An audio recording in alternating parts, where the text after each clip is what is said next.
energy, but we're putting a lot of people out of work. Our energy policies are a disaster. Our country is losing so much in terms of energy, in terms of paying off our debt. You can't do what you're looking to do with $20 trillion in debt. The Obama administration, from the time they've come in, is over 230 years worth of debt, and he's topped it. He's doubled it in a course of almost 8 years, 7.5 years to be semi-exact. So I will tell you this, we have to do a much better job at keeping our jobs, and we have to do a much better job at giving companies incentive to build new companies or to expand, because they're not doing it. And all you have to do is look at Michigan and look at Ohio and look at all of these places where so many of their jobs and their companies are just leaving. They're gone. And Hillary, I just ask you this. You've been doing this for 30 years. Why are you just thinking about these solutions right now? For 30 years you've been doing it, and now you're just starting to think of solutions. Well, actually, I will bring back jobs. You can't bring back jobs. Well, actually, I have thought about this quite a bit. Yeah, for 30 years. I have, well, not quite that long. I think my husband did a pretty good job in the 1990s. I think a lot about what worked and how we can make it work again. Well, he approved 3 million NAFTA. New jobs, he approved a balanced budget, which is the single worst trade deal ever approved in this country. Incomes went up for everybody. Manufacturing jobs went up also in the 1990s, if we're actually going to look at the facts. When I was in the Senate, I had a number of trade deals that came before me, and I held them all to the same test. Will they create jobs in America? Will they raise incomes in America? And are they good for our national security? Some of them I voted for. The biggest one, a multinational one known as CAFTA, I voted against. And because I hold the same standards as I look at all of these trade deals. But let's not assume that trade is the only challenge we have in the economy. I think it is a part of it, and I've said what I'm going to do. I'm going to have a special prosecutor. We're going to enforce the trade deals we have, and we're going to hold people accountable. When I was Secretary of State, we actually increased American exports globally 30%.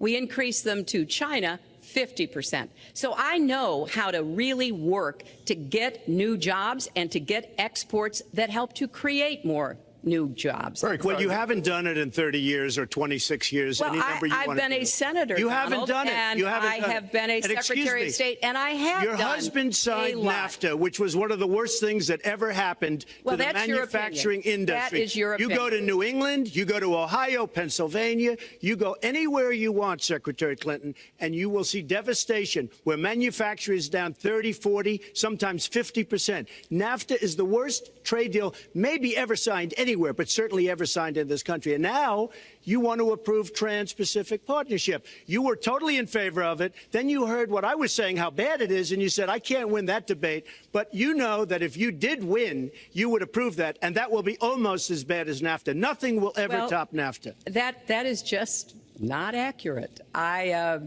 was against it once it was finally negotiated and the terms were laid out. I wrote about that in... You called it the gold standard. Well, I hope... You called it the gold standard of trade deals. You said it's the finest deal you've ever seen. No. And then you heard what I said about it, and all of a sudden you were against it. Well, Donald, I know you live in your own reality, but that is not the facts. The facts are, I did say I hoped it would be a good deal, but when it was negotiated, which I was not responsible for, I concluded it wasn't. I wrote about that. So is it President Obama's fault? Is it President Obama's fault? Even announced. Look, there Secretary, is it President Obama's fault? There are because he's pushing it. There are different views about what's good for our country, our economy, and our leadership in the world.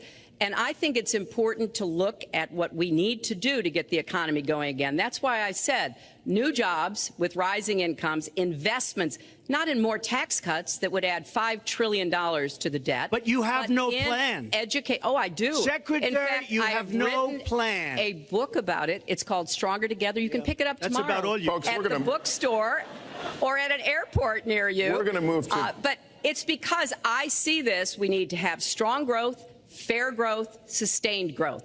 We also have to look at how we help families balance the responsibilities at home and the responsibilities at business. So we have a very robust set of plans, and people who have looked at both of our plans have concluded that mine would create 10 million jobs and yours would lose us 3.5 million jobs and explode You are the going debt, to approve one of which the biggest would tax have cuts a in recession. history. You are going to approve one of the biggest tax increases in history.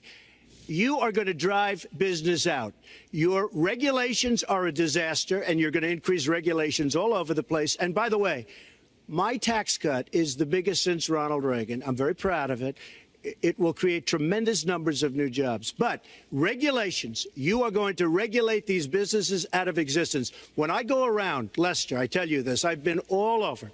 And when I go around, despite the tax cut, the things that business and people like the most is the fact that I'm cutting regulation. You have regulations on top of regulations, and new companies cannot form, and old companies are going out of business, and you want to increase the regulations and make them even worse. I'm going to cut regulations, but I'm going to cut taxes big league, and you're going to raise taxes big league. End of story. Let me get you to pause right there, because we're going to move into the next segment. We're going to talk taxes. That can't be left Please to stand. take 30 seconds, then we're I going to go kind on. of assumed that there would be a lot of these charges and claims. And so Facts. we have taken the homepage of my website, HillaryClinton.com, and we've turned it into a fact checker. So if you want to see in real time what the facts are, please go and take a look. And take a look at mine also, and you'll see. Add a penny to the debt, and your plans would add $5 trillion to the debt. What I have proposed would cut regulations and streamline them for small businesses. What I have proposed would be paid for by raising taxes on the wealthy, because they have made all the gains in the economy. And I think it's time that the wealthy and corporations paid their fair share to support this country. Well, you just opened the next segment. Well, look, could I just finish? Actually, I think I should. I'm going to You give you go a to her chance right here. website, With the and new you take a look at her 15-minute segment, website. She's it's on going to you. raise taxes $1.3 trillion.